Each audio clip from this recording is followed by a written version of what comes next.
मेरे पास जब कई दफ़ा पेशेंट्स आते हैं तो अकम्पनीड होती हैं या अपनी मदर इन लॉज़ के साथ या अपनी सिस्टर इन लॉज़ के साथ, अपने हस्बैंड के साथ। सो कुछ ऐसे क्वेश्चंस होते हैं जो वो पूछते हुए हिचकिचाती हैं या वो पूछ नहीं सकती। फिर कई दफ़ा वो वापस घर जाके जो है मुझे व्हाट्सएप पे मैसेज करके उन क्वेश्चंस को पूछती हैं। सो आज की वीडियो में मैं कुछ ऐसे क्वेश्चंस डिस्कस करने जा रही हूँ जो कि किसी के सामने पूछते हुए बहुत ज़्यादा एम्बैरेसिंग लगते हैं, लेकिन क्योंकि आपको हर सूरत अपनी डॉक्टर से ये डिस्कशन ज़रूर करनी चाहिए, सो मैंने सोचा कि वो ख़वातीन जिनकी अप्रोच मुझ तक नहीं है, जो पर्सनली मेरे पास नहीं आ सकती, तो एटलीस्ट वो इन वीडियोज़ के थ्रू जो है उन क्वेश्चंस के आंसर ज़रूर जो है वो हासिल कर लें। मैं हूँ डॉक्टर सादिया मुमताज़ और आप देख रहे हैं गायनी टॉक्स। सबसे पहले तो ये है कि अगर आपको यूरिन बार-बार आ रहा है, तो जैसे कुछ पेशेंट्स ऐसे होते हैं जिनका यहाँ तक कि वो कहती हैं कि हमें वॉशरूम जाते-जाते हमारा यूरिन जो है वो लीक हो जाता है। This is totally normal. ये फर्स्ट ट्राइमेस्टर में ज़्यादा होता है और फिर थर्ड ट्राइमेस्टर में ज़्यादा होता है। पहले 3 माह में इसलिए होता है कि यूट्रस जो है वो यूट्रस और जो ब्लैडर है, मसाना है, वो बिल्कुल आगे-पीछे पड़े होते हैं। सो जैसे-जैसे यूट्रस ग्रो कर रहा होता है, वो सबसे पहला प्रेशर जो डालता है, वो मसाने पे डालता है। और उसमें फिर ये है कि जब मसाना एक्टिवेट होता है तो वो बार-बार जो है वो आपको यूरिन आता है और कई दफ़ा वो फ्रीक्वेंसी इतनी ज़्यादा हो जाती है कि कई ख़वातीन का यूरिन वॉशरूम जाने से पहले ही लीक हो जाता है। So this is very, very normal. अब ये वो क्वेश्चन है जो ख़वातीन जो हैं वो अपने साथ अगर उनके कोई बैठे हुए हैं तो वो नहीं पूछ सकती अनलेस कि वो अकेले जो हैं वो डॉक्टर के पास बैठी हों। तो इसको अवॉइड करने के लिए कि ऐसा ना हो आपको अपनी ब्लैडर ड्रिलिंग करनी है। ब्लैडर ड्रिलिंग का मतलब ये है कि आप हर 2 घंटे बाद या 3 घंटे बाद वॉशरूम जाएँ, चाहे आपको यूरिन आया है या नहीं आया। लेकिन जब आप वॉशरूम जाएँगी और यूरिन पास करने की नियत से जा रही हैं, तो आपका यूरिन पास हो जाएगा। सो एट लीस्ट वो आपको इस एम्बैरेसमेंट और इस एक फटीग से बचा देगा कि जो कि आपको यूरिन लीक हो जाता है तो डेफ़िनेटली फिर वो आपको सब कपड़े वग़ैरह चेंज करने पड़ते हैं, शावर लेना पड़ता है। सो आपको उससे जो है वो निजात हासिल हो जाएगी। अगर आप हर 2 से 3 घंटे बाद ज़रूरत महसूस ना होने पर भी आपको रूटीन अपने ब्लैडर को इस तरह से ड्रिल करना है कि आपको वॉशरूम जाना है। सेकंड क्वेश्चन ये है कि ड्यूरिंग प्रेगनेंसी गैस पास होती है बहुत ज़्यादा या बहुत ज़्यादा आपको बर्प्स आते हैं, खट्टी डकारें आती हैं, पेट से बहुत ज़्यादा आवाज़ें आती हैं, तो ये भी वो क्वेश्चन है जो ख़वातीन जो है वो बहुत ज़्यादा नहीं पूछ सकती, तो ये भी बहुत नॉर्मल है। ऐसा नहीं है कि बिकॉज़ ये टोटली डिपेंडेंट होता है हार्मोन्स पे।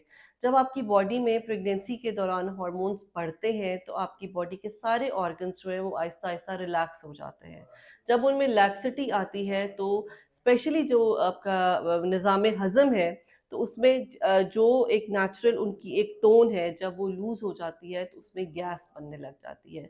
सो गैस जब आपके पेट में होती है तो वो ज़रूर निकलती है। चाहे वो आप उसको फ्लैटस की फॉर्म में निकलती है या फिर वो बर्प्स यानी डिकारों की फॉर्म में निकलती है। So that is all normal. इसका कोई भी ना तो उस खातून को कोई एम्बैरेसमेंट की ज़रूरत है कि जैसे कोई सोशली एबनॉर्मल काम उसने कर दिया है, उसकी बॉडी है, उसके हार्मोन्स हैं और अगर आपके साथ ये हो रहा है तो ये नॉर्मल है।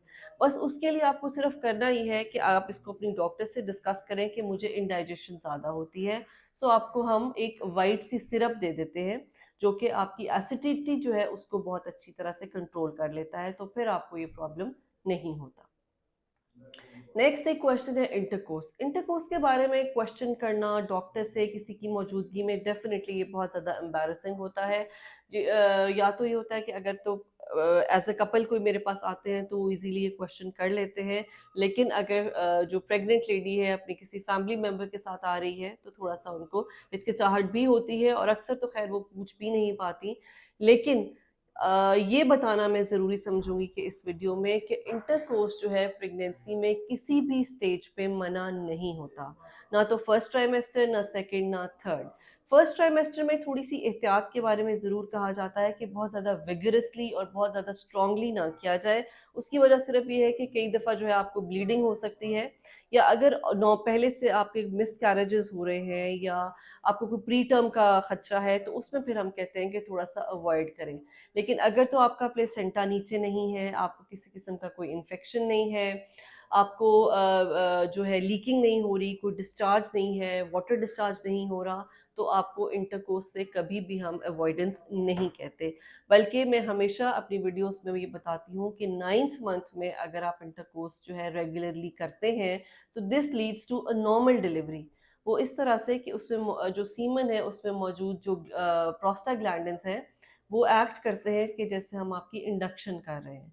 सो उससे आप यूट्रस का जो मुंह है वो बहुत सॉफ्ट हो जाता है, वो खुलना शुरू हो जाता है, और आपकी नेचुरल जो है वो लेबर स्टार्ट हो जाती है, और you and up in normal delivery. So intercourse किसी भी तरह से आपको जो है वो अवॉइडेंस, उसमें किसी भी किस्म की कोई ज़रूरत नहीं है।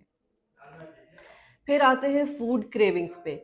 फूड क्रेविंग्स के बारे में बहुत ज़्यादा ये कहा जाता है कि फैमिली जो है वो बहुत ज़्यादा कॉन्शियस हो जाती है अगर किसी खातून को किसी किस्म की फूड क्रेविंग हो रही है। मैं हमेशा पेशेंट से कहती हूँ कि एज जो है, 3 एज को आपने अपने उसमें अप्लाई करना है। एक तो हलाल हो, हेल्दी हो और हजम होता हो। इन 3 एज कैटेगरी में जो भी डाइट आ रही है, अगर आपका उसको खाने को दिल चाह रहा है तो वो आप ज़रूर खाएं। जो चीज़ें आपने सिर्फ अवॉइड करनी है उनमें नॉन एडिबल चीज़ें जैसे चूना है, मिट्टी है, गाची है, सीमेंट है, कोयला है, ये चीज़ें बहुत सी ख़वातीन खाती हैं। कच्चे चावल हैं, चीनी है वो खाती हैं। चीनी वैसे तो ठीक है, एडिबल चीज़ है, लेकिन इट्स नॉट हेल्दी। जो रॉ चीनी खा लेना हेल्दी नहीं होता, सो उसको भी अवॉइड करें। लेकिन अगर आपको क्रेविंग हो रही है, रात के 1 बजे आपका दिल चाह रहा है कि आपको बारबेक्यू खाना है या आपको कुछ मसालेदार खाना है, then yes, this is the responsibility of your spouse कि वो आपको मंगवा कर दे, बिकॉज़ उसमें वो आपका उसमें कोई कसूर नहीं है। वो आपकी बॉडी जो है वो आपको स्टिमुलेट कर रही है कि नहीं, इस वक़्त मुझे इस चीज़ की ज़रूरत है। और एक चीज़ इसको क्रेविंग के साथ जो कोरिलेट किया जाता है कि अगर आप अपनी क्रेविंग के हिसाब से नहीं खाते तो आपका बच्चा भूखा रह जाता है। So this is a myth. ऐसी बात नहीं है कि अगर आपने क्रेविंग वाला नहीं खाया होगा तो आपके बच्चे की जो है वो नशोनुमा सही नहीं होगी या उसकी सेहत पे कुछ असर होगा। लेकिन ये ज़रूर है कि अगर आपकी क्रेविंग एक हेल्दी फूड की है तो आप खा सकती हैं, और उसमें भी मैं हमेशा पेशेंट्स को यही कहती हूँ कि जो आपका दिल चाहता है आप उसे ज़रूर खा लें।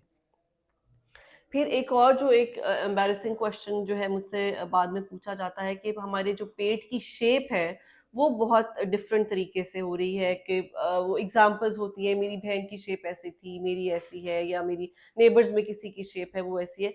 तो ये हर एक का जो है शेप डिफरेंट होती है। ये डिपेंड करता है एक तो बेबी की लाइफ पे कि बेबी जो है वो किस रुख में है, लंबाई की रुख में है या आड़ा है। अगर तो आड़ा होता है तो जो एब्डोमेन है उसकी शेप इस तरह से ग्लोबुलर सी होती है, लेकिन अगर लंबाई में है तो फिर उसकी शेप जो है वो लॉन्गिट्यूडनल होती है। सो इस शेप के लिए बहुत सी पेशेंट जो है वो बहुत अक्सर परेशान रहती हैं, बल्कि वो बहुत ज़्यादा खुले कपड़े पहनती हैं कि उसकी एब्डोमेन की उनकी जो शेप है वो शायद नॉर्मल नहीं है, और लोग जो है वो बहुत ज़्यादा उसको पॉइंट आउट करते हैं।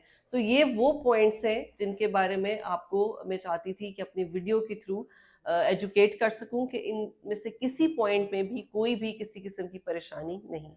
Thank you.